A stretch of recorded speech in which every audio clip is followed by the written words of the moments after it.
Pints with Jack, Season 4, Episode 9, The Screwtape Letters, Letter number 5, War, What Is It Good For?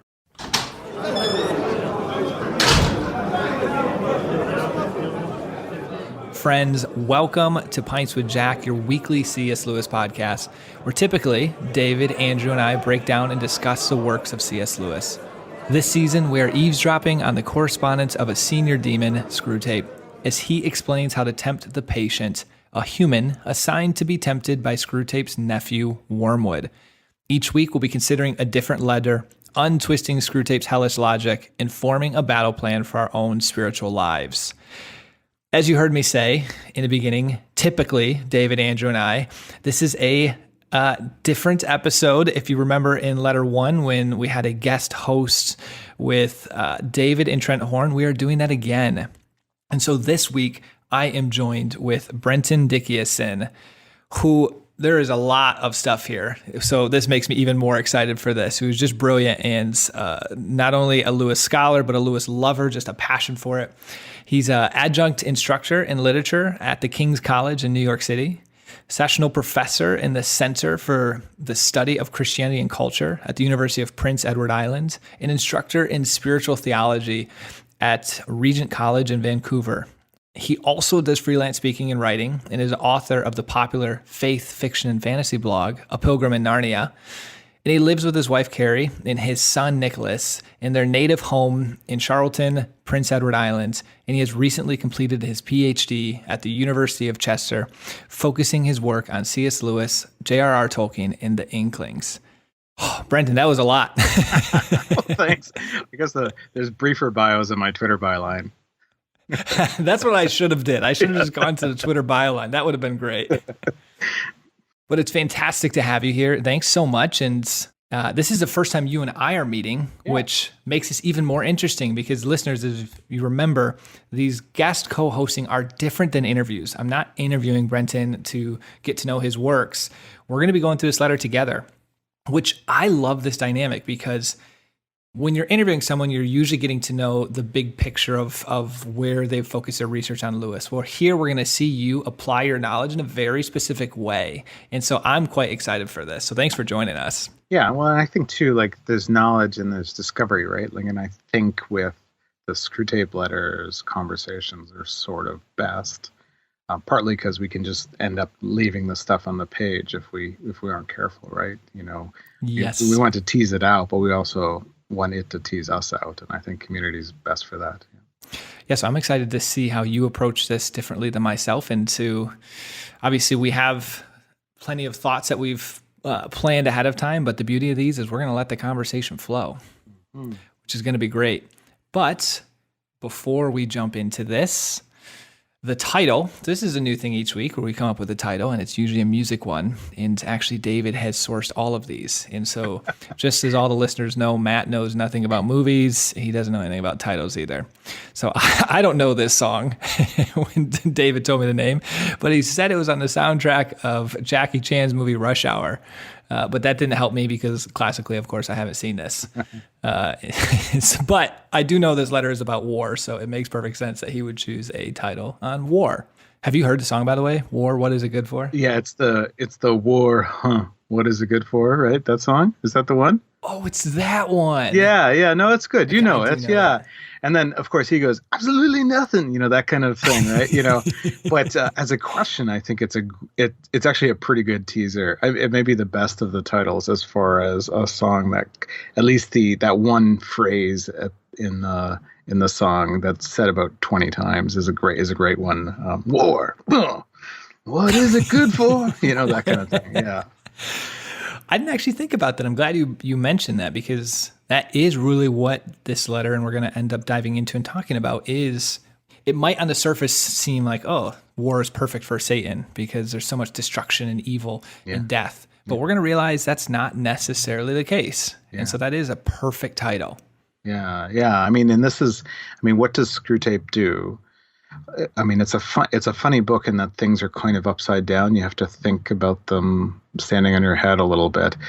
But in doing so, the genius of the book is that the unexpected ends up being the drawing out the principle. And I think that's what you look for in each chapter. What is it that I expected to see? And then, what am I actually seeing? Like the earlier chapter on science, science, I think we have in our mind, we're walking around with the idea that science and secular world has replaced faith and faith worlds.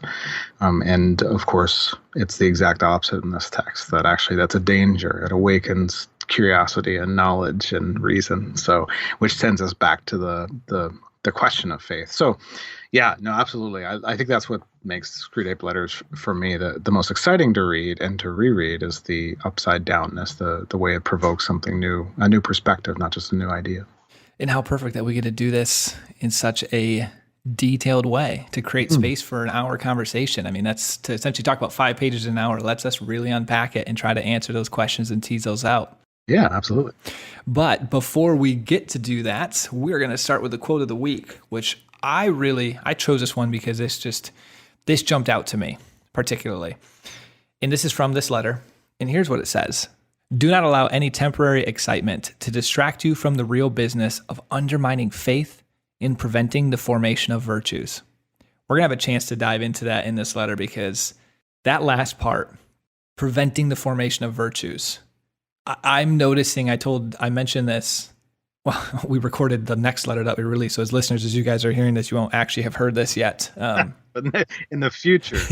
Yes. Yeah, next week, I will talk about this, how in each book of Lewis's, I try to, what's the theme that's really impacting me in my own spiritual journey? And I'm starting to realize big in the Screwtape Letters, habits and the power of habits and making sure you are keeping those formed and working on those. And it's like the heavenly hellish creature because they really do build up. And so that at least through 6 letters has, since we've recorded through 6, is what's really hitting me. So that's why I wanted to choose this. Freaking good. Yeah. And I think we're going to see actually, I like that because I didn't even think of that approach to things. But I think when we get talking about it, we're going to see how this works for the kind of the way that he constructs the world that we're dancing in a little bit, right? That we're peeking into. Overhearing, I guess, is really what's happening, right? So we're creeping on this hellish world. Yeah. Well, for the drink of the week, do you have anything you are drinking? Well, I'm drinking some Bengal spiced tea in a C.S. Lewis cup from the centennial of his birth at Wheaton College that someone gave me years ago. But for kind of drink, I just cracked, and so I'm about to try for the first time. I lived in Japan for a while, and it wasn't that their whiskeys were terrible. It's just that they were undrinkable at the time that I lived there. But people have been talking about Japanese whiskey for some time, and I was curious whether it kind of fit in the sort of the Canadian, Irish, American bourbon, American whiskey, or Scotch kind of worlds, or if it was his own thing. And so I wanted to give this a try. It's like when you read the title, soft orchard fruits and thyme honey are joined by a helping of peppermint in the backdrop, like that kind of thing. I'm more, I'm finding the peatiness of Scotch is just a bit too much lately, and so I'm looking to see if this does something different, because that's where things are going towards a peat flavor. So that's what I'm going to be trying. So this Suntory and I put a drop of water. So I love it. And by the way, I can relate. I tend to like less peaty, and so I'm a big fan of Macallan. I'm a big fan of Dewar's White Label. Yeah, those to me just are delicious. Yeah, sorry to interrupt, but we've been trapped. Oh no, you're good. COVID trap. So we're recording this in October. We haven't had almost anything international come in. And Canadian whiskey, and I live in Canada, has its own profile, right? That's different than Irish or American whiskeys. And so, or Scotch. And so, so we've been kind of trapped, and it's all been kind of normal. And so I was really pleased that they found a few cases of this and put it out on the shelf. So this is, hopefully more things start flooding in now. But yeah, we haven't had any good choices in a while. So what are you victim of COVID? Yeah, another victim of COVID. The Scotch world. Yeah. But I listened to you guys on the podcast, and I'm like, I can't even get the things you're talking about, right? Like, it's like, well, we can get, Johnny Red or something, but it's just not, it's outside of the main brands. It's hard to get them, and so this is a bit of a treat to give this a try. And this may be a main brand now, but yeah. What are you drinking, Matt? Yeah, I am actually more with a named brand this time. Oh yeah. I'm going with a Glenfiddich 18. Yeah, sure. And An 18. Yeah, good. Yeah. yeah, we will see. It gives it technically the single malt Scotch book for this is really interesting. So we usually read these, and usually they have color, nose, body, palate, finish. Yes, that's right. This is the briefest description I've ever seen. Color, it just says old gold. Nose, rich. Body, soft. It's just very straightforward. And then palate, it's like mellow, rounded, soft. Oh. There's just like nothing. It's not describing. Some of these say smells like sand dune, coriander, flower flavor, grass. It's just like this is nothing. Fairies dancing upon the head of a leaf. Yeah, that's right. Yeah. We read one that was like iced, tastes like an iced cinnamon roll. I'm like, interesting. Does it? Yeah. Yeah. Well, and whiskeys are certainly getting more sweet too. So yeah, that I can see that. Yeah. So, So I don't know. Do we try this? How does this work? Let's take a sip. Yeah. So certainly not leaning on the peat. Definitely in the world closer to the Scotches than the American whiskeys or Irish whiskey or Canadian whiskey. Yeah, definitely not a floral, but a fruity kind of a taste, like, apples and citruses. Not very bitter and a little oaky. Yeah, it's good. Yeah. Wow, I like that description. Well done. Yeah, well, that's all I got. That's pretty good, because I'm about to say I almost get nothing from this, which is really what the book gave me, nothing. It's not peaty. It's definitely smoother, but for an 18, and honestly, the score they give in the book isn't that great either. It gives 76. Oh. For an 18, it's not that great. Macallan 10 and 12, so I'm a big Macallan 12 person, gets like a 91, and I love that. This definitely has more of a burn. Yeah. Well, and this is I'm drinking, it's a blend, so it's not aged, but it has various, a number of ages in it. And this actually strikes me like an 8, like an 8 or 10. So it has that, but it doesn't have the weight that you should get from an 18, which you're not getting, I think, right? There should be a little struggle, I think, with an 12 or an 18. Yes. Yeah, but that's intriguing. Well, good. I actually really like mine, so this will be a good hour. I love it. Now for the Patreon toast, one of our gold level supporters. So we're just so grateful for all of our supporters. You guys are fantastic. You allow us to help cover the cost of editing these with our editor. He does a fantastic job that allows our quality to be so much better. And so we thank you for that, guys. And so I'm going to toast today Chelsea Miller. And Chelsea, the toast is going to be based on the letter as usual. May Satan's attempts to undermine your faith never stop you from the beautiful practice of forming virtues. Cheers. Cheers. Oh, it is nice just having sips of scotch while you're doing this. What is that? Actually, that is really nice. Good. Beautiful. So for the 100-word summary, David put this together as usual. He is a faithful individual to this practice, even when he's not on the podcast. So here we go. Screwtape criticizes his underling for his last letter, which he says lacked necessary detail, saying that his nephew is distracted by the war. He gives him a stern reminder not to risk losing his prey as a result. Screwtape asks for more information about the patient so that they can decide whether to make him an extreme patriot or pacifist in their pursuit of his soul. Screwtape concludes his epistle this week by enumerating the dangers of war, distracting people from self-absorption, driving some to faith, and reminding everyone of the inevitability of suffering and death. Thank you for that, David. Let's jump in, Brenton. So before we do this and start unpacking the key quotes and marching through this and teasing things out, what was for you the big theme or a couple of the major themes that really jumped out to you in this chapter that hit you? Yeah, well, I'm a big fantasy literature reader or sci-fi reader.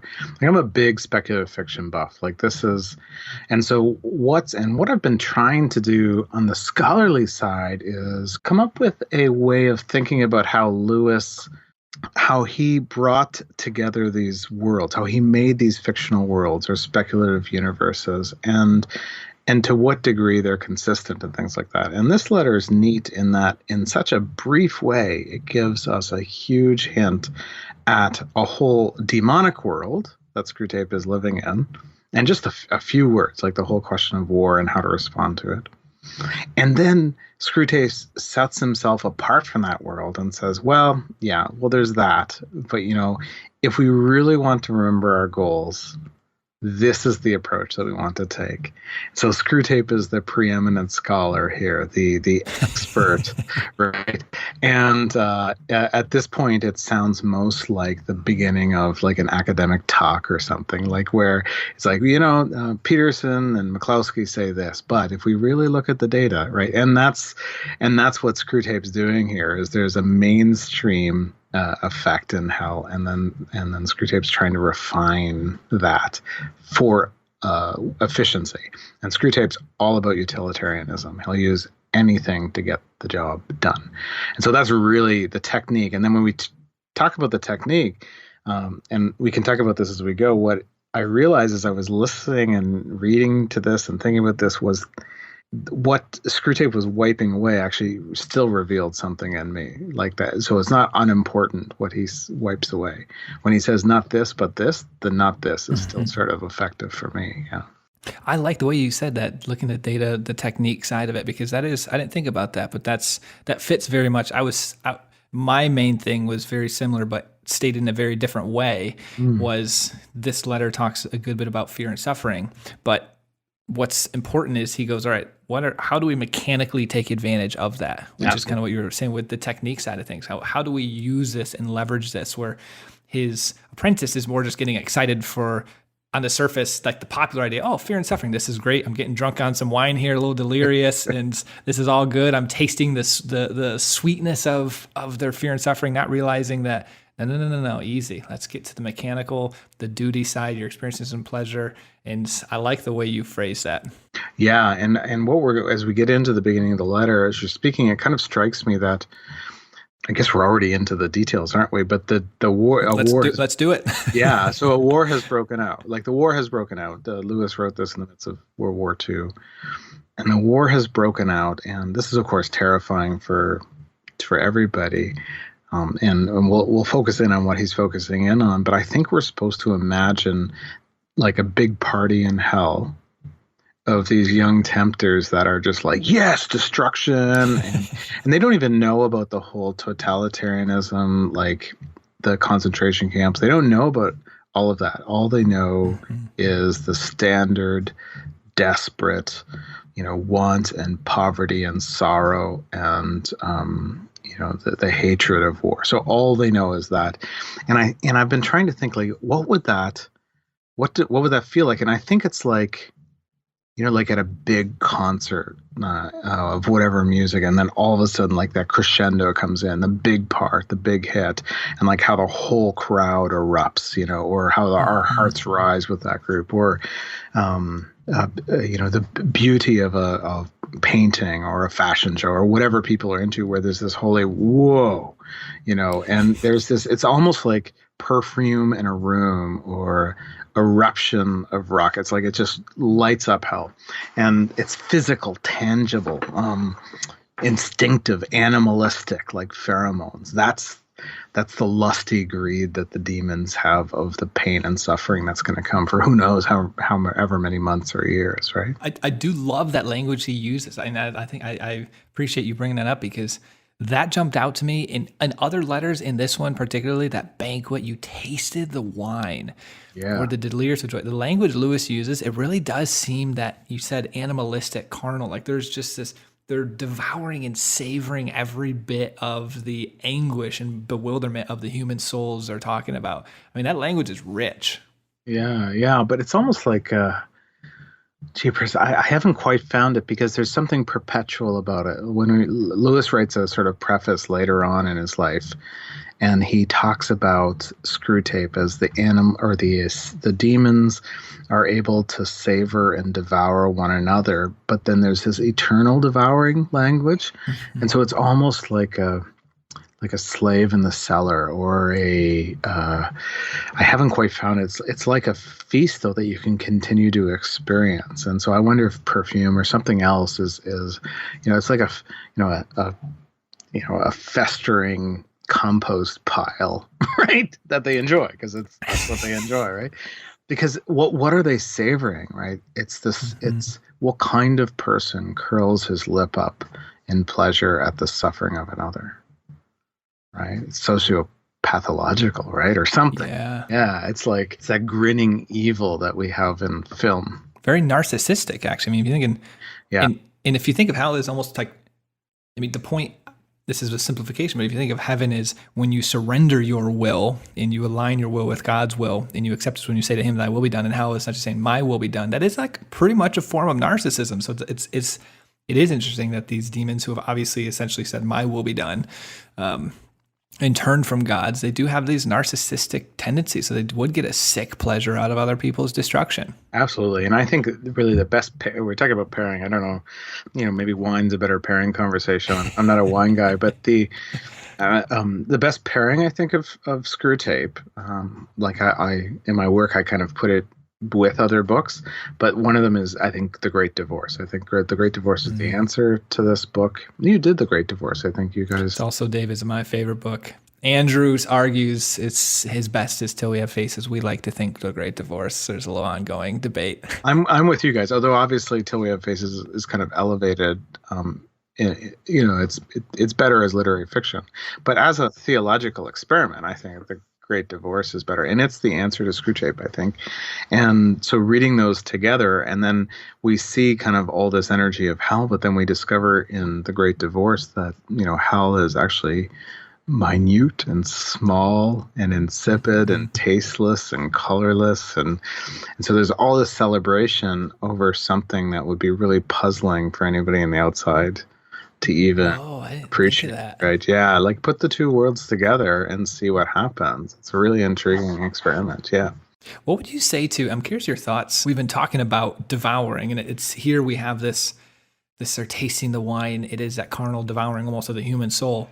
At the same time, I get the sense from some of Lewis's works that God's love is devouring, but in like a positive sense. There's like a negative devouring here with Satan and a positive devouring. How would you articulate the difference between God's devouring love, which is, and maybe that is the wrong word to use, I'm thinking of some Till We Have Faces here, versus Satan's devouring not so much love? Yeah.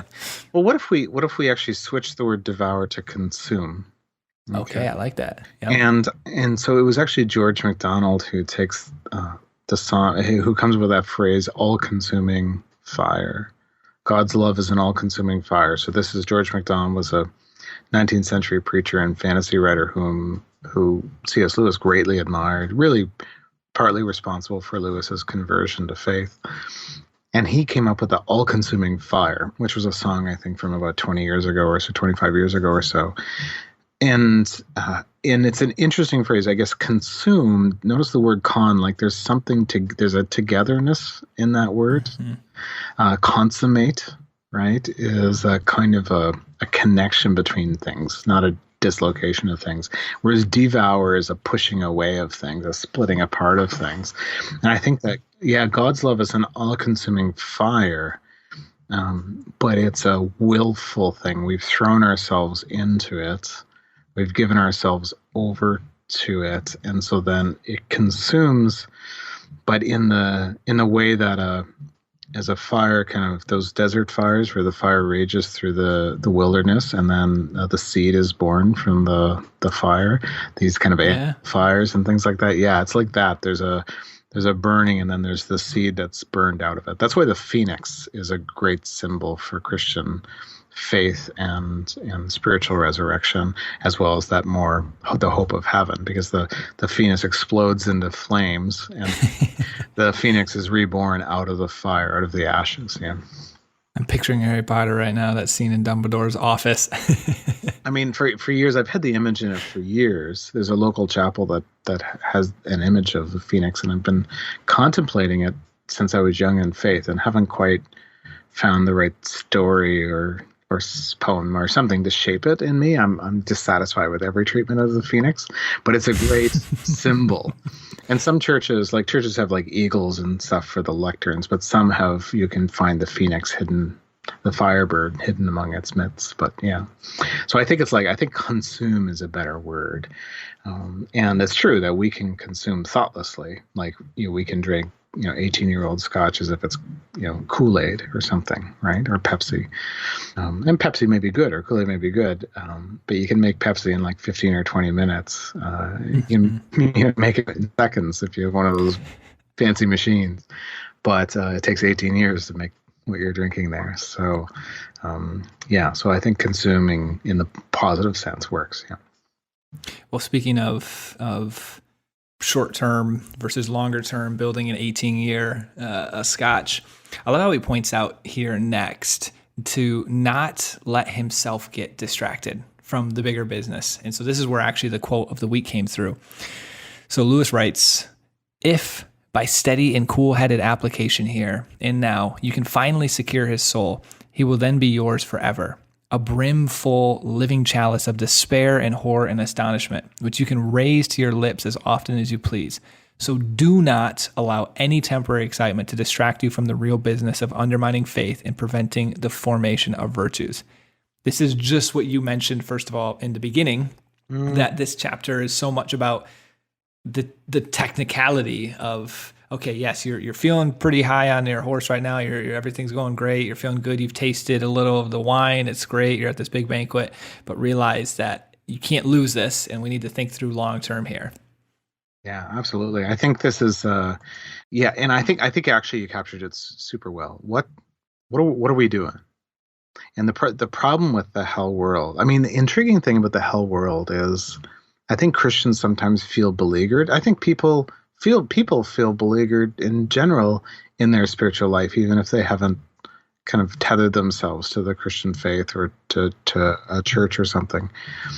And that it can move into a defeated feeling really easily. But there's actually just as you're reading Screwtape, when you read the whole thing through, there's a sense that he will lose. Like, there's a sense that they're just up against insurmountable odds. It's such as a flip, I think, that the back against the wall feeling that Christians in the last couple of generations have felt in North America and Britain, I think Lewis would challenge that and say, like, ultimately, this is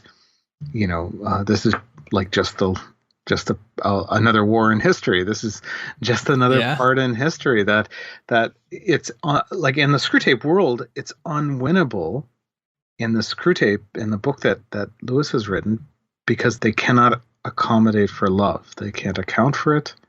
They don't believe it's real. They can't understand it. They can't experience it. They can only experience the devouring, the eating, the taking from one another, the narcissism, I think was the word you used. And so I think that's the great work here, is that it's not lost, right? There's a winning side. Now, on the other side, there's a lot of souls that are lost, I think, along the way. And so for Screwtape, he's so very focused on, well, what's in front of us? What can we win? And I think that's actually a great example of the writing and making that work together. So yeah. And here we see so much of when he says undermining faith and preventing the formation of virtues. Well, fast forward a little bit later in this section, he starts talking about the extremes. And so we're starting to get into, okay, we've got this fear, we've got this suffering, and it's tasting good to Wormwood, right? And Screwtape's saying, okay, great, but you're getting a little taste of this, but guess what? We got to do a lot more here. And so in this case, this is where he starts turning to the extremes. And he says, give me without fail in your next letter a full account of the patient's reactions to the war, so that we can consider whether you are likely to do more good by making him an extreme patriot or an ardent pacifist. There are all sorts of possibilities. So here he wants to bring him to extremism. But I'm curious, from your perspective, we see later in the letter, extremes are good for Satan unless they're extreme devotion to our Father. But I also see in Scripture, I see where it says Don't be lukewarm, be hot or cold. So I'm just curious, like reconciling this dynamic of extremism is bad here, but then in scripture, sometimes we see it's better to be hot or cold. Just don't be lukewarm. Well, I think we have to ask the question: do we want to read these letters as, as a sort of a mirror on us in culture, or do we want to read them in a way that makes us comfortable? Yeah. And the reason I ask is because in letter 7, it does, like as you reference, it says, all extremes except extreme devotion to the enemy are to be encouraged. Now, not always, of course, but at this period, and we're left with the question: what is this period? Good question. Yeah, and so I'm kind of like I like following culture. I'm a cultural critic. I like following to see what's going on politically throughout the world, and in the cultural voice of what's going on in the moment, it's a bit muted or attenuated. It's like it made more extreme by just the fact that we're trapped inside our houses with our cell phones or something, So there's a kind of a weird moment for those listening in years from now. We had a thing. We had a pandemic, and we're all kind of sitting through COVID-19 here through 2020. It's been an unusual year, but the culture, the cultural political feeling in the United States in particular, but also in other places, Britain, Canada, France, that's actually been building for a long time. And we saw an echo of it back in the 1990s. And what was really interesting, in the mid-1990s, like verbal guns were drawn. Like there were these barriers of people with shouts and insults across. I mean, anything like today. But it was as extreme as anybody had seen since the Civil War in America. By the year 2000, nobody cared. 5 years later, the youth didn't show up to vote. In an election where actually the whole thing was won by a handful of votes, right? So it's an intriguing thing, like this moving back and forth, this undulation of culture, where we fit, what's to be encouraged in our moment. Now, I think passionate faith is always to be encouraged, but here's the challenge. I don't remember exactly where it is, but remember Screwtape's logic in the book, which is, okay, well, so we can't do anything about his faith. Let's go ahead and let's mess the faith up. Let's reprioritize the faith. Okay, so it commits to patriotism, commits to pacifism. Well, it doesn't matter which, right?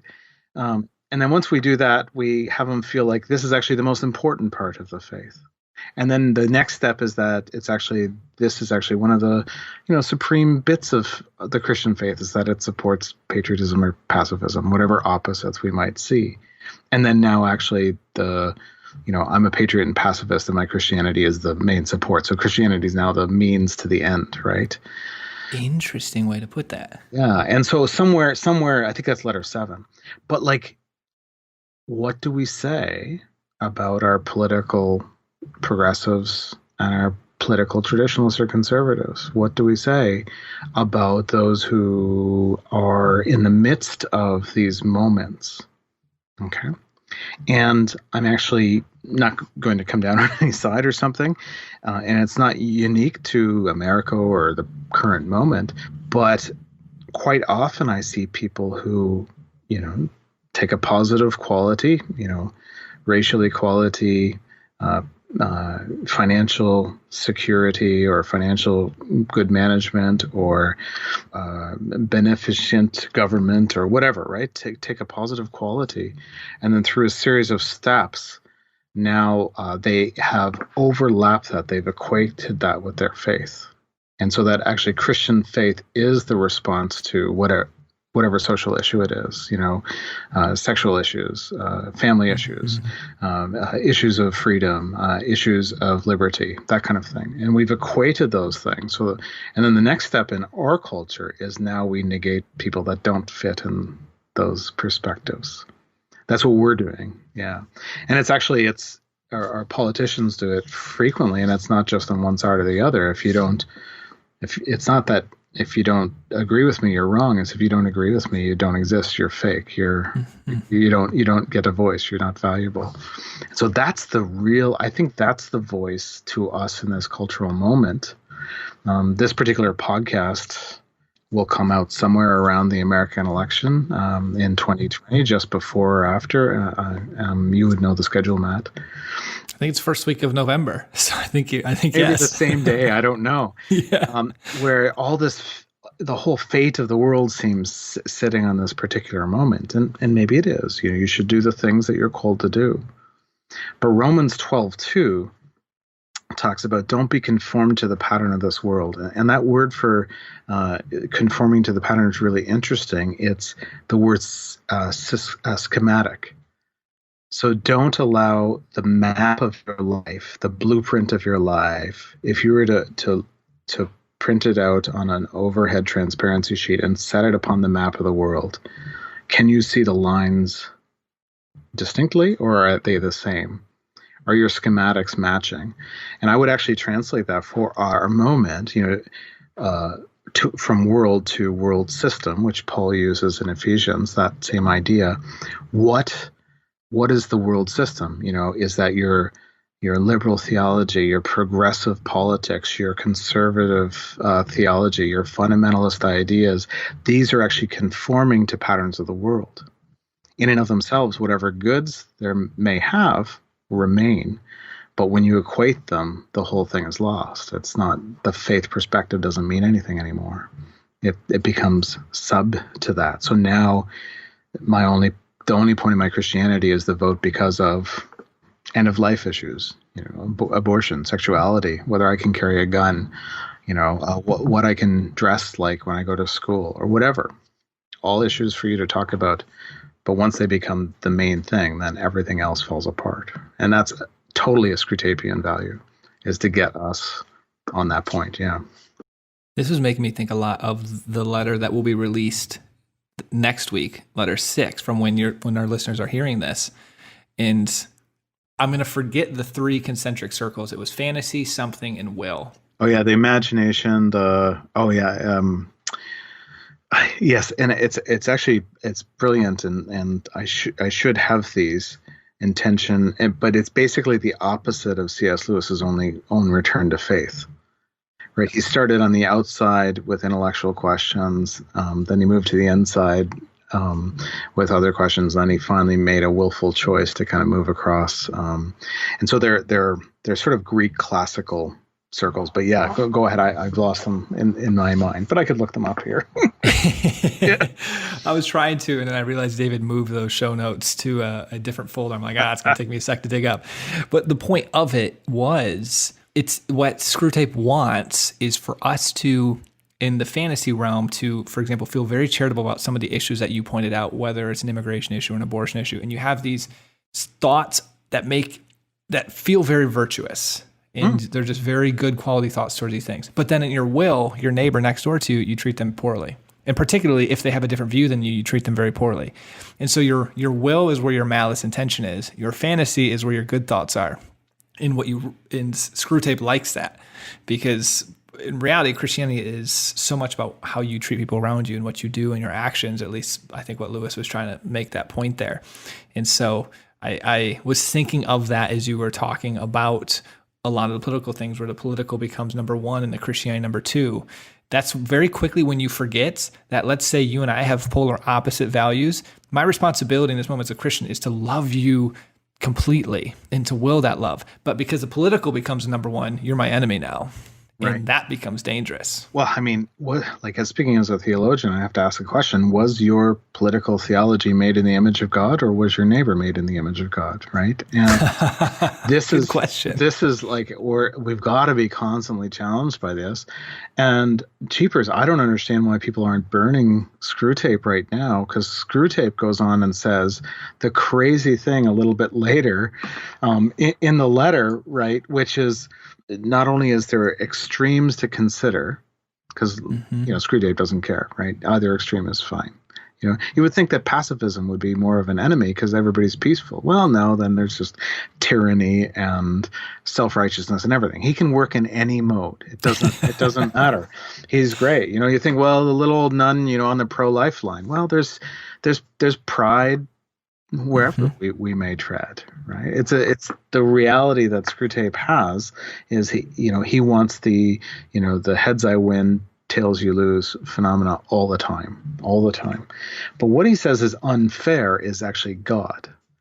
So God is unfair. Now, why is God unfair in Screwtape's view? It's because God sometimes looks at intentionality rather than actually the framework of the cause, right? The cause that I've been talking about. For those listening around the world, you can insert your own local causes where people will die on that hill, right? And in this case, Screwtape says, I know that the enemy disapproves of many of these causes, but this is where he, the enemy God, is so unfair. He often makes prizes of humans who have given their lives for causes that he thinks bad. And he calls this monstrously sophistical, like as in it's like some sort of technicality or some kind of weird spirituality that the humans thought them good and they were following the best they knew. But it's actually the principle that God puts in us an ethical vocation, an ethical heart to hunt this down.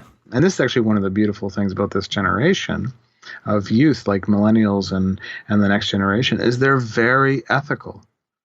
It's not everything goes. It's actually it's all my students will say, it's very clear that we need a response to the environment. We need to talk about race. We need to actually talk about how we live together, and these are it's very ethical. What the foundation of ethics is, we don't talk about in our schools, so they may not have talked about it yet. But they certainly are ethical, and that's intriguing. I think, I think that's a good challenge to us to say, well, what's at the heart of our conversation?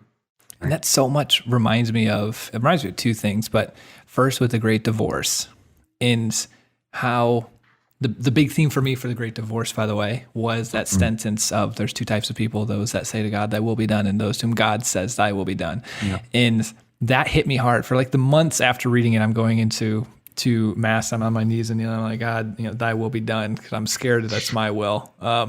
Just let this please.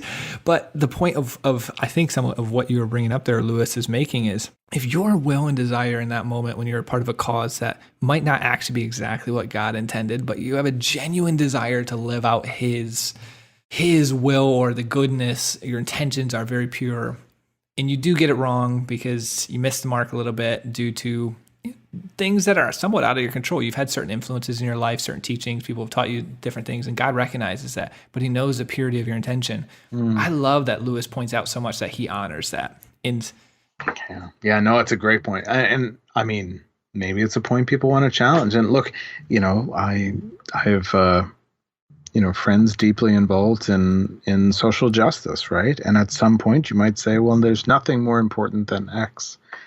Good. Okay. On a conversation in society, it still matters. Two things still matter. One, where's our faith perspective, right? So this is your vocation. Still, our faith is primary and a vocation is secondary. And that includes, pastors and priests and painters and everybody else, right? Professors and things. So it's still, our vocation comes out of the faith. And so if we end up being on the front line of a culture war, and our issue is more important than the faith question, then we're just the same as a pastor, a priest that's in the pulpit who no longer believes but continues to offer the word, offer the sacrament, offer the prayer. It has the same effect, because now it's no longer a vocation, it's actually just a good thing to do in that framework. And then the second, it's a scale. I really mean this. But the second thing is, we're still, no matter how important our stuff is, it's still super important. It's still central that we treat one another as images of God, right? What Screwtape later calls it, amphibians, these man spirits. This special category of being that God has even taken humanity up into God's self, right? Like this is a rift. It's in Screwtape. It's actually the dignity of humanity versus the dignity of the austere spirit of the demons. That's the essential rift. Why does Satan step back and bring a third of the stars into hell, a third of the angels into hell? Because they rebel on this issue that the dignity and corporality is being given to humanity, and the austere, spiritual reality of the angel is being forgotten. And so it's actually human identity at the very center of what this book is who we are. The book actually could go further in who God is, but of course, Screwtape won't know. Screwtape can't tell the truth about that because God is just pain to Screwtape, right? That presence, what is that word? The eternal presence that never goes away or something, right? They're always haunted by the reality of God. Yeah. You're blowing my mind right now, by the way. Yeah, well, it's like sunlight to a vampire, right? Like that's what but they never, what was that film, Dogma? I know you don't watch films, but like 20 years ago, there's these group of kind of post-Catholic punks that came up with this film called Dogma. And there's all kinds of weird stuff in it. It's God decides to take a break and goes and kind of takes the form of, a nice guy on Earth, but then gets beaten up by punks. And so God's in a coma. So it's not it's a pretty heretical film, but it's a beautiful film because at one point, two angels that were kicked out of heaven, and they talk about the yearning. So they're not demons. They were just ejected from heaven for making choices, mistakes. And they talk about the eternal yearning for God. And it's actually one of the most spiritually poignant points I've ever seen in film is the hunger, that God's presence is everywhere. And so that for Screwtape is all pain, as we see in the 31st letter, the very last letter, that it's real, the light of heaven is pain to demons.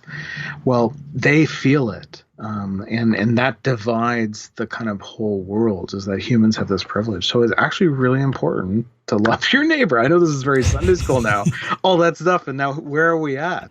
We're at stuff that a 4-year-old can tell us, right? That it's better to be good than not to be good. To enter into the kingdom of heaven, be like a child. Well, I think we should I think that we should teach Sunday school. Like, I think we should teach kids. And if we don't have kids, we go and, teach somebody, do it well. But like kids will bring to us that reality because they just kind of say things out loud, right? Mm-hmm. It's a really, this letter has been working on me as I prep for this. It's been working on me for all week and kind of reading me, because it's in my spirit to just say, that's it, I'm out, it's the end, this is enough. We need to do this, and I'm going to light the world on fire until I get this done. Well, maybe we have to light the world on fire. Maybe my cause is just, and still my neighbor is the image of God.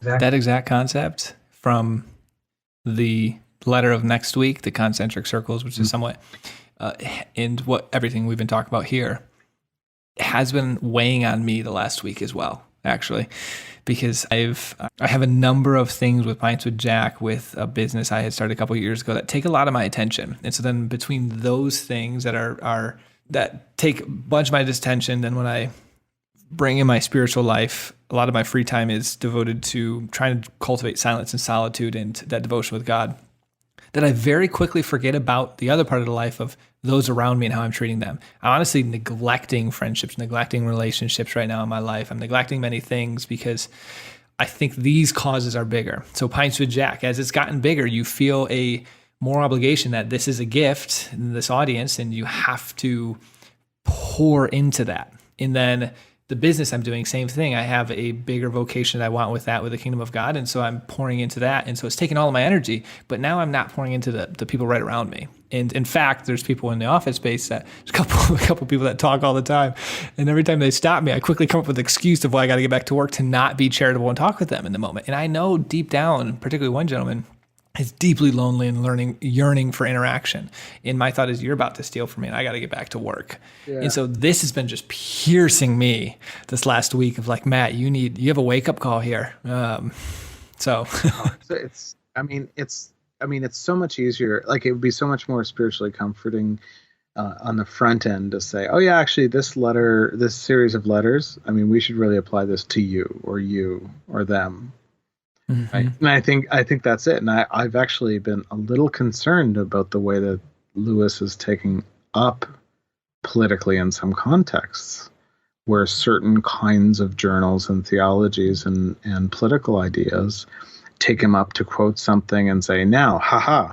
In fact, he was brought into this, like the whole COVID conspiracy theory camp this year, right? Like, that he wrote this letter, or this article 70 years ago, which of course he didn't do. I think actually, if you read this chapter, this letter 5, it's actually really poignant about COVID, which we can talk about, but he didn't, right? It's this wanting to appropriate him, but it's with Screwtape, it's a fundamental misunderstanding.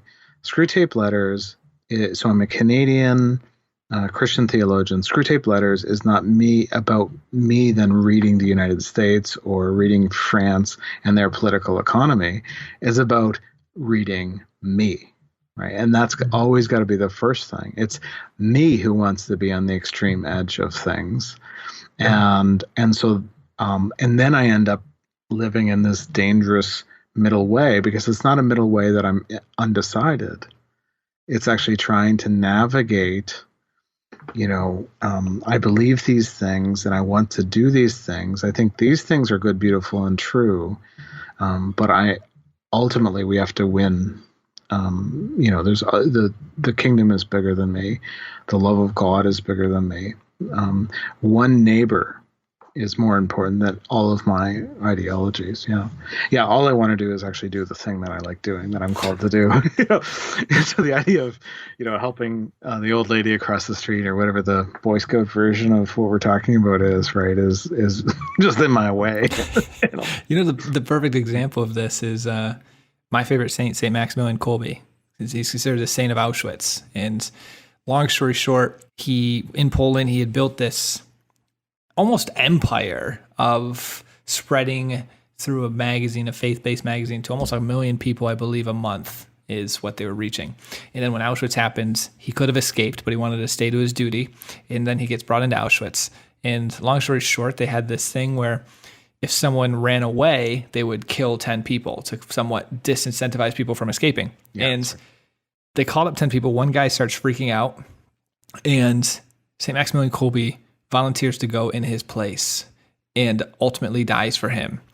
And I'm thinking to myself, because he's such a gifted person and his business was having such an impact. He's also might escape this, that if he, not escape this, but survive this, if he survives this, he can go back to impacting millions of people. Yeah. And instead he gave his life up for one. Yeah, the economy is wrong. The economics are the statistical analysis, the cost-benefit ratio. Yep. I would have said, don't do that. Your life is more valuable. That's right. In balancing the family budget of good deeds, this is the wrong move. Yep. But it is, Elie Wiesel, the Jewish professor who came through the camps, he says, someone says, where is God? And he said, there on the Hallows, the child hanging there, dying for the Nazis, right? Dying for us. And I think that in the end, being Christ-like is the calling. Right. And there's kind of like two other things in the letter that I think are really intriguing, but based on kind of what you brought up. One is, war has Screwtape says, has certain tendencies inherent to in it, which are in themselves by no means in our favor. Now, we may hope for a good deal of cruelty and unchastity, sure, right? Mm-hmm. And then he goes on. But what I'm struck with is how closely, and if you read the 1960 preface, I think it's in the 1982 version of Screwtape and Screwtape with Letters. It's called Screwtape Proposes a Toast. It's called the new preface. Lewis actually talks about there's concentration camps, which in themselves are evil, but they're actually the fruit of a whole bureaucratic line of small men making decisions. Huh. Yeah, and this is what Hannah Arendt, when she wrote her book Eichmann on Trial, the great mastermind of the Holocaust, she discovered that he was actually just somebody who wanted to make sure that the ledgers were right. That for him, like, people going into the furnaces at Auschwitz and other concentration camps weren't human beings, but just merely points on a ledger. That this was about making a good system, right? I mean, we talk about systemic evil. Well, I mean, Eichmann was the genius of it. And so she uses the phrase banality of evil, that, evil is just like every day, right? And she doesn't mean she means that the Holocaust reality of evil is like everyday evil. That it's people in business suits that do this. I mean, actually, with my students, I sometimes say this. You understand that the Holocaust was perpetrated not really by a dozen or 24 super powerful men at the top of Germany's chain, but by several thousand young people your age, 18 to 25, who decided to be the administrators of these concentration camps and these systems of slaughter, systems of exile, things like that. And of course, they were overseen by people my age, people who had been like teachers and business owners and stuff, right? And military men. So, but the point of that, I think, is really intriguing. Is that, and I don't want to overread it. Hannah Arendt is really complex and difficult and sophisticated. I don't want to blunt what she's saying, but I think Screwtape anticipates that. I mean, C.S. Lewis anticipates that. Because it's really just, for Screwtape, it's like, what was it? The slope, the downhill slope, the easy ride to the end. Surround. Why would we want young men to run out with courage in their hearts and a prayer on their lips, with a rifle, across, the Somme, across the hill, gun in hand, ready to die because of their country, because of their faith. Why would we want that when we can have them die after years of weary living and wealth that makes them so comfortable that any little pain is a problem, around, with doctors who lie to them, nurses who lie to them, friends that lie to them. No, you're not dying. It's okay. Don't worry about it. I think the word used was memento mori, right? Remember, there is death. Remember, you're dying. Yep. Yeah. Anyway, it really kind of brings us to that. And so I actually like that hell in Screwtape's world it feels less like hell in Dante and more like when you have to get your driver's license renewed, the DMV. The DMV, right? Oh, brutal! I have to do that right now because I moved from New York to Michigan. Yeah, that's right. The low ceilings, the bad lighting. Imagine 40 years ago, the women at the front line doing all the hard work, and all the men in the back doing the paperwork in suits, smoking, and the blue haze hanging over the fluorescent lighting in a brick room where people are making decisions just based on some system and there's no compassion. Yeah. Yep. That's Screwtape. DMV in Detroit in 1972. I think that's perfect. Yeah. That's the this is from a very Catholic perspective, but that's the a talk that I had heard from this priest that was talking about the Eucharist, and he was talking about this person in China where particularly the province he was from, it was banned to have mass. And so they had an underground service, and all their lives were on the line. And so this guy would go to daily mass because he just held it in such a high regard and wanted to receive it. And at one point he gets caught and they torture him, and he would not give up the location. That was just, he wouldn't do it. And so eventually they realized it, and they let him go. And so he takes his family and he realizes, I got to get out of here. So he moves to the United States and actually becomes a member at this priest's parish. And so he's coming here and he's going to daily mass and loving the freedom. And then as time goes on, the American dream kind of starts to set in a little bit, and he realizes he can really help his family and start to bring them to that next level up. And there's noble intentions in the beginning, but he can't make it to daily mass as frequently. So he's going every few times a week, and then slowly becomes once a week, and then slowly becomes just Easter and Christmas. And then he hadn't seen him in 2 years. And so he goes, what torture and punishment couldn't do to this guy, because he wouldn't give it up. Capitalism, or the slow fade of just desiring a better life for your family, ultimately pulled him away from his faith. Yeah. And I always think of that. Yeah, I think Slow Fade is that's also a song. I think that's a great image of one of our real challenges. It's not in marriage, in business partnership, in creative partnership, in spiritual life. And those are all parallels, I think, in the letters. It's actually not the great catastrophes, I think, that are the most wearing thing.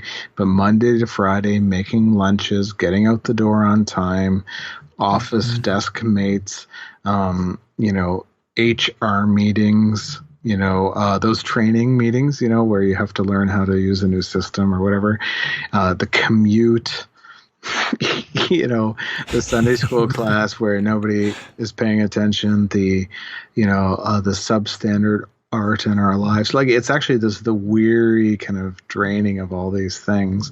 And to the fact, like, it's just like social media world is just exhausting, right? I mean, these 100%. like the worst tragedy. Like, my best wishes, we're recording this about 3 weeks before the American election. My best wishes for America in this pivotal election. My best wishes for peace. I have, as a Canadian, I have this great admiration of you all. This may be the day after the election, but the election may not be decided, right? I have this great admiration for all. I think this is the greatest human political project on planet Earth ever. Like, Canada's great, but it's accidental. You guys did this. You actually intended to do this. Canada's so cool, they wouldn't even send prisoners of war there, right? Or like, they wouldn't make it a penal colony. Australia, fine. The Outback, okay. United States, Georgia, fine, but not Canada. That's too cruel. We made a country here. But you guys did this intentionally, and I believe that you can supersede whatever happens. But I suspect it'll be just a peaceful move to a second term or to a new presidency, but after some confusion. But I think the damage that we have done to one another on every tweet, every car honk, every snide comment, every political statement that wasn't true or good or beautiful or ideally all three, and there's been a lot. I think those things have actually done damage that just wear us down, don't they? Mm-hmm. And then add, I can't get this thing fixed in my house. I just can't get to the job, or, my car just keeps breaking down, or the commute, the train's always crowded and just passes me by, or whatever. Mm-hmm. Right. And then that's like, I don't know, but I don't know about you, Matt, but for me, like, that's been the COVID reality. Yep. That's what COVID has taught me is actually, it's worse than that. It's actually how addicted I am to normal. Interesting. Expand on that. Oh my goodness. So in our area, we went into lockdown for about two months or so, 2.5 months, and then slowly eased out. Our lockdown worked. We actually didn't get any community spread of COVID. Wow. Yeah, this is partly because we don't have your tensions in America, and so we have different political leaders. We're also at the end of a supply chain. We're poorer. We don't travel as much. There's just lots of reasons that this happened. Arrogance would say it's all because of me, but it's not actually. And so we actually have never in where I live. There's never been a community infection yet. So and there actually hasn't been an institutional infection yet where I live. I know, like, no nursing homes. Now, nearby, in the nearby provinces, there have. In Canada, we hit our biggest highs ever in this week that we're recording, and they'll probably be bigger when this is published. But it's still not extreme. It's still not like, Russia, Brazil, America, India, like the biggest ones. Argentina soon. So it's not like that. But it's been interesting. But the lockdown itself showed me like social isolation, social distance, not talking to people, not being able to be in the same classroom with my students, mm-hmm. not being able to be at dinner table and pub with my friends, not being able to worship with my church in physical form. I just craved normal. I crave contact, but I think that was the good part. Was that I thought I could be my own person, but I needed people. Uh-huh. But the self-correcting part is that I craved normal. And what does that say in the letter about, like, this is the scary bit, right? What does it say in the letter about pestilence, right? Let me read this, because as you're saying this, it's the very last quote we essentially have of this conversation. And I was thinking to myself, this is perfect. So I'm going to read this and then pass it back to you. And pestilence, I think Screwtape is being too specific. I think plague works fine. And pandemic is our nice clinical word for these things, right? Yeah. Yep. Go ahead. He says, Screwtape says, I know that Scabtree and others have seen in wars a great opportunity for attacks on faith, but I think the view was exaggerated. The enemy's human partisans have all been plainly told by him that suffering is an essential part of what he calls redemption, so that a faith which is destroyed by a war or a pestilence cannot really have been worth the trouble of destroying. I know, right? I'm speaking now of diffuse suffering over a long period, such as the war will produce. Of course, at this precise moment of terror, bereavement, or physical pain, you may catch your man when his reason is temporarily suspended. But even then, if he applies to enemy headquarters, I have found that the post is nearly always defended. Yeah. Jeez. And so, like, with all due respect to everybody else who's wrong except for me in the world, that I would like to use this book as a weapon for. In my case, I began the lockdown with this kind of robust, I wrote an article about it that, like, you know, just anticipating all the disheartening things that people were going to say, conspiracy theories and all this. And so I wrote an article against those things at the beginning as a Christian Witness article, that we can do something here for our neighbors and all that kind of stuff.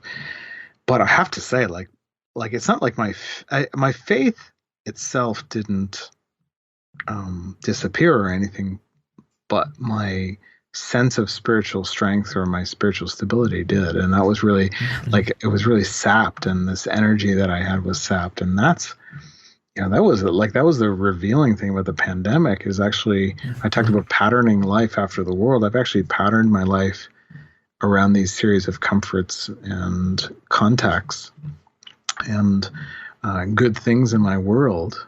And I'm actually really disruptible. I read post-apocalyptic fiction all the time. I love it. You know, I thought, you know, I can imagine, you know, okay, the apocalypse come, what will be my role, right? Well, I know how to do a garden, right? You know, I probably won't be a warrior, but I could probably help plan something. You know what I mean? Like, I kind of think it through. As it turns out, I'm going to be the guy crying in the bunker as, you know, people with more spirit go out and do the things that need to be done. Because I just, like, what? I miss, like, Netflix, or, you know, I miss, like, you know, being able to put a PowerPoint up on a board and talk about it, or I miss going to the grocery store, you know, whatever, right? Like good scotch, right? Like what you know, as it turns out, my sense of robust reality has been kind of dissipated in this. Yeah. And you talked a little bit about this too, Matt, I think. I did. And so I won't rehash too much here, but short answer is I had the same thing. I mean, I realized my weakness through the pandemic, my weakness of my habits, my weakness of my will, discipline, my weakness, honestly, of my spirituality to some degree. And maybe weakness isn't the right term, because when we're weak, when God's grace can make us strong, but honestly, my vulnerability and my need. And so I actually went to, this is not the confession that you and I were talking about before. I went to a confession, the first one I could go back to probably in June in Georgia. So after about 8 weeks of being in West Michigan and finding myself going in a deep spiral of despair, living on my own, I worked remotely in Georgia with my best friend from college. And it was very helpful to at least maintain a level of sanity and to keep moving forward in a good sense, so I didn't get too caught up into some negative traps. And afterwards, I went to confession when I could, to just confess really the last few months of what was on my heart. And the priest was just so gracious and said, what a gift and a grace that God just showed you your vulnerability and need for him. And I was like, yeah, because I pride myself of my will and discipline. I've always taken somewhat pride in my self-sufficiency. I can do this. I can will this. If there's something that I'm struggling with, I'll white knuckle it. You know, I can do it. And so, yeah, this COVID, the pandemic drastically shifted my view of myself, my strength, my discipline, and my need for God. Wow. Yeah, no, I think there can be benefits. I have hope. And well, I have hope in just the normal, tangible ways. But I also, I want us to take those lessons. But I do also want to say, too, the value. Do you remember that first time you reconnected with people, you know, over a lunch or a pint or a coffee or a walk, right? Or when you were on a walk and you saw somebody and you could at least wave, right, from a social distance. Or, Yep. When it was no longer a Zoom connection to somebody else, right? And I think that like underlying Screwtape is the idea of incarnation. And incarnation, the word think of the word carnal, right? It's meat, right? Flesh, right? The enfleshment of our reality is that God has come to, in the John 1, and the word became flesh. I think Zoom and Skype are limited because they are word and image, but not flesh. And they're beautiful in the sense that they were a gift to us in this pandemic that 100 years ago we couldn't have experienced. Even 10 years ago, it would have been the elites that had connections. But today, we had that. So a good gift, we take it. But the re-enfleshment gift, the time that we return to church, that we have communion, take communion, that we hug a family member outside our household, jeepers. And then what? I don't know. Who knows what could happen? We could go on a date, or we could, we could play golf or some crazy thing, right? Who knows what could Seems happen foreign. in the future. Right? What are you talking about? I've never heard of those things. Yeah, that's right. Well, what is that? And so that's so I hope that in saying, I think Screwtape Letters read quickly has a danger of being two-dimensional and just rebuking and not settling in.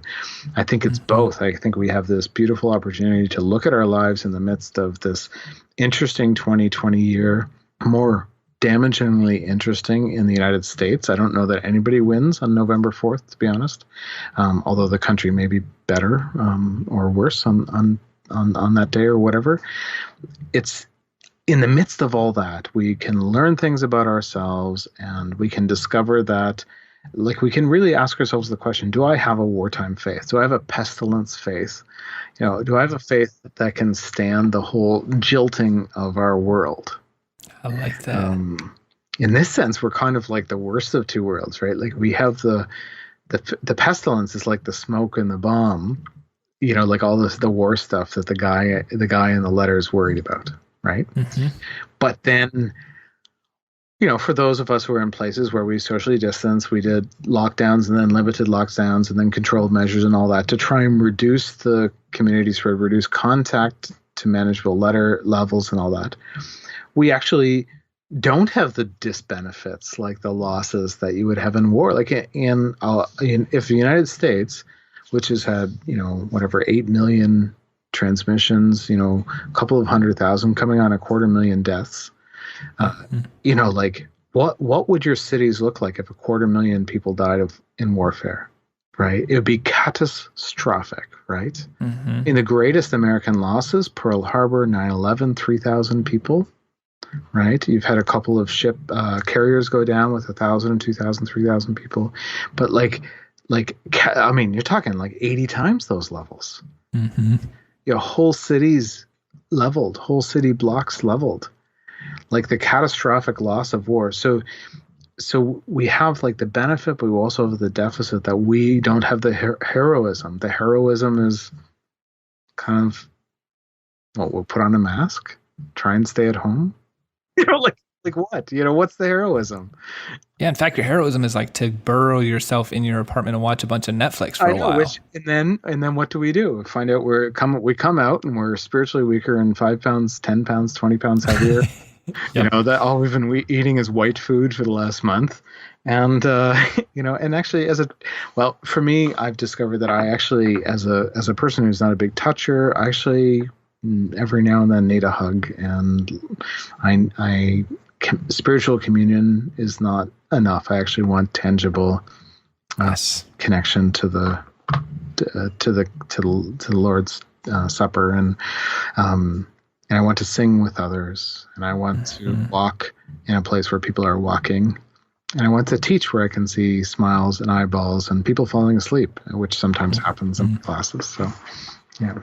I love how we very gracefully somehow worked our way to the very last paragraph that we were going to go through without doing it in a chronological way, which is the perfect way to do this. And as we turn to Screwtape Unscrewed, which is where we take some lessons from this, I want to kick us off actually with the very last sentence of what we just talked about, this quote. But even then, if he applies to enemy headquarters, I have found that the post is nearly always defended. We've been talking about war. We've been talking about suffering. We've been now connecting it to COVID-19, which is a beautiful way to bring it to our tangible lives. And what's the very last sentence of this quote? I don't actually know if it's a chapter, might not be, but it might be. I can't remember. We pull these quotes. It's the last sentence of the quotes that are in our notes. Yeah, right after it says, the post is nearly always defended, your affectionate uncle, Screwtape. Yeah. Perfect. This makes me feel better so that I can make this point more strongly. The last thing, in all of this, you can hear about how Screwtape and Wormwood are going to try to destroy your virtue formation, and they're going to try to turn you on yourself and try to prevent you from going into a battle or a certain circumstances, living for something beyond yourself. Their goal is to stop all that, and because those are very noble things. And if you're feeling struggle, you're feeling a temptation, what's the last sentence of this? Apply to enemy headquarters, meaning in this case, our Heavenly Father. Like, call on Him, and He's going to always come to your side and provide that grace and that strength. I love the way he does that. So I'd say for me, my first Screwtape Unscrewed is, please do turn to our Heavenly Father and call on His grace. Oh, I think that's actually important. I think it's probably good to leave it there. I'm disappointed. Like, I guess in my false imagination, and I did look up, it is fantasy, and elect will is the 3 concentric circles. There we go. Yeah, you're right. And Lewis comes into the faith through fantasy, imagination, and then goes to intellect, and then goes to will. So it does follow his conversion, I think, pretty well. There's a book by David Downing called Most Reluctant Convert that basically uses those 3 things from Screwtape as the outline to the book. Yeah, it's pretty good. I'm a little disappointed. I guess I imagined that, when the big spiritual crisis would come, that my prayer life would be magically enhanced, right? Mm-hmm. But of course, it's really only the reflection of my daily prayer life. I don't know. It's like being in the basketball stands. Remember when people used to go and watch a basketball game, right? No, I've never done that. Yeah, I've never done that. It's a long time ago. When in the midtime thing, when they call someone down and they can win a car if they get like a 3-point basket from the half court shot. Yeah, that's right. Thing. Yeah, and nobody ever gets it, right? Like one in a blindfolded. Well, that's right, and it's like 1 in 20,000, and that's the odds they need to pay off the car, right? Based on the investment of the thing or whatever. And so, but of course, that's what prayer in crisis is, right? I think we imagine that we'll have this kind of spiritual energy in the right moment. But it's actually really just based upon the normal exercises that we're a part of. And if I spend the next 5 years throwing 3 points from the half line, I actually have a pretty good chance, 1 in 3 of making it when the time comes that the car is before me, right? And spiritually speaking, it's actually the same, right? And I've been kind of fooling myself, I think, a little bit, and a little spiritually lazy. But I actually don't speak with any kind of condemnation either, right? Right. There's a real sense through the letters that to over-own a deficit would be as dangerous as to over-own a strength. And that in any case, it's actually, there's this kind of the patient is plodding along spiritually, and then something dynamic happens. Well, the something dynamic is usually outside of his control. War, bombs, a spiritual experience, a relationship. A pandemic, a relationship. And in those cases, his progress, his pilgrim's progress, is the simple result of what comes before, but the energy that moves it forward is still the Holy Spirit's energy, is still God's energy. And I think so I don't feel condemned, I don't feel lost. My discouragement is local, is that a right word? And I like that. Yeah, but the plan is bigger, and so I like this chapter for that. And I think Lewis does a pretty good job at the upside downness, because I can read this chapter. Screwtape is a great plan. He's clearly tackling me in this letter. And yet, in the end, I don't think it's hopeless. I don't think his strategy is enough. Yeah, because God is bigger. Yeah. I love that. What would you say, if you have any lessons you got from this, the Screwtape Unscrewed? Yeah. Short, simple. Yeah, like in the short point, I'm increasingly worried about utilitarianism, like the ends justify the means. I think is a cultural concern. Mm-hmm. I think it's a cultural concern that we can't see from God's perspective the beauty that other people bring to their point of view. Not that we shouldn't do the right thing for us, but that we should, I think, I'm rebuking my community, our community, and how we're living in the midst of a culture war. And frankly, from a Christian perspective, if the cross is our pattern, if we are to imitate Christ, imitation of Christ, what did Christ do in the midst of a great battle? Is actually he died. He lost the war against the culture. The Roman machine crushed him, and he allowed that crushing. I don't know how, in the pattern of a cross, we can win a culture war. However, we can be good neighbors, and I think we can make good decisions, and I think we can play out the rightness that we see in the world with passion and energy, and do it in a way that's transformative. So I think that's what I want to take away. The COVID stuff is more personal, and hopefully it leads to better things in me. But I don't know. So yeah. I'm optimistic. I want to be optimistic. The jury is still out. Yeah, exactly. I want to be optimistic too. That's my goal. Absolutely. A couple simple ones I had for listeners was do offer up your suffering to our Heavenly Father in the cross. We didn't talk as much about redemptive suffering here. It was briefly mentioned, but for me, I just really love that topic.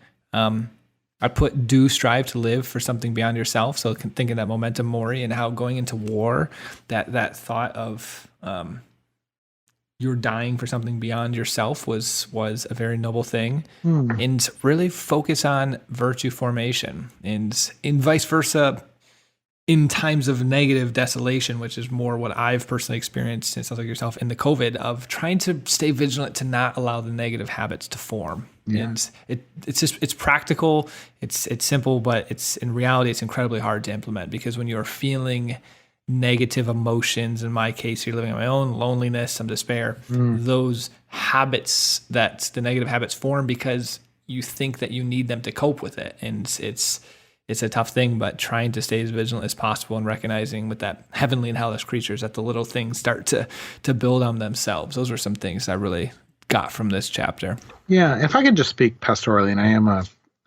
trained as a pastor, I would love it. I want to for those listeners who were like us, really rocked. Actually, rocked isn't the right word. We were stoned by the pandemic, right? Yes. Yeah, that was maybe a bad switch of metaphors there, but like where we were stunned by it more than our whole foundation shaken, where we're just like dulled by it, anesthetized by it, where we feel like we're not going to become unstuck. That is a letter 4. There's the previous letter that talks about the fact, or it may be an upcoming letter on prayer that talks about the fact that Screwtape makes sure that wormwood doesn't remind the patient that a lot of our feeling of success, spiritual success, and all these things is actually has to do with like sleep, diet, luck or whatever, right? Just timing, right? And I wanted to speak to people and say, this too shall pass. That's the beginning of the nativity, is that this too shall pass, and the season will go, and that we will learn from it, and that we have bigger things than this. It could be that that we're wiped out by a plague that piggybacks off this or something.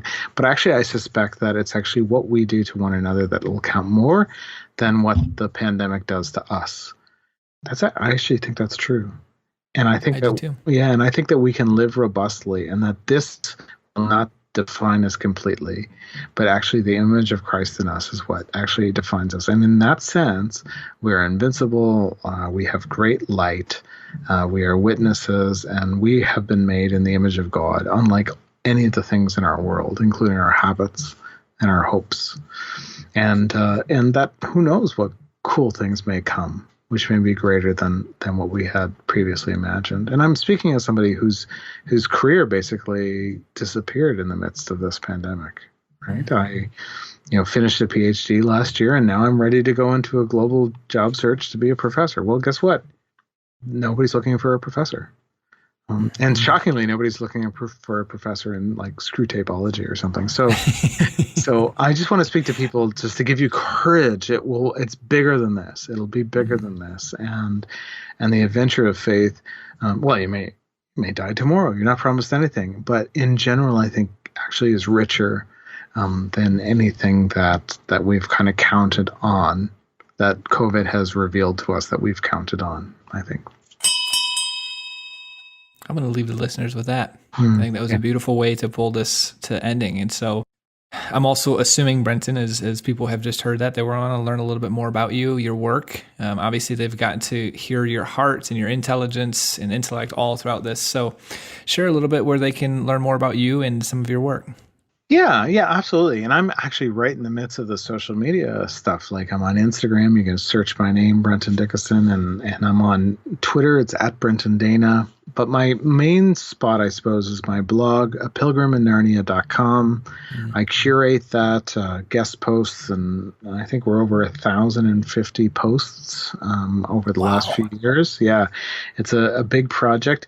It includes some research on Screwtape. If you just search Screwtape, you'll see some neat things. If you want to dig into the imaginative world, the nerd stuff, that nerd stuff is there, including a paper, by the way, that came out today in Myth Lore Journal. So a very prominent journal on Screwtape, but also like articles like that I wrote called "The Living Lie, but Dead Men Tell the Truth," the Screwtape Letters and Tolstoy's Ivan Ilyich, and it's just about your word, memento mori. Yeah. So check me out at pilgriminNarnia.com, and that will get you where you want to go. Man, I already want to check out, especially that last one. Sure, I'll tweet it out right now. Yeah. Perfect. Well, first of all, thank you so much, Brenton. This has been absolutely fantastic. It's been a pleasure to have you on. Listeners, I hope you guys enjoyed that. If you have any questions, feel free to shoot us an email. Like he said, go check out his website, follow the social media. And as always, listeners, join us next time when we're going to be going further up and further in. Cheers.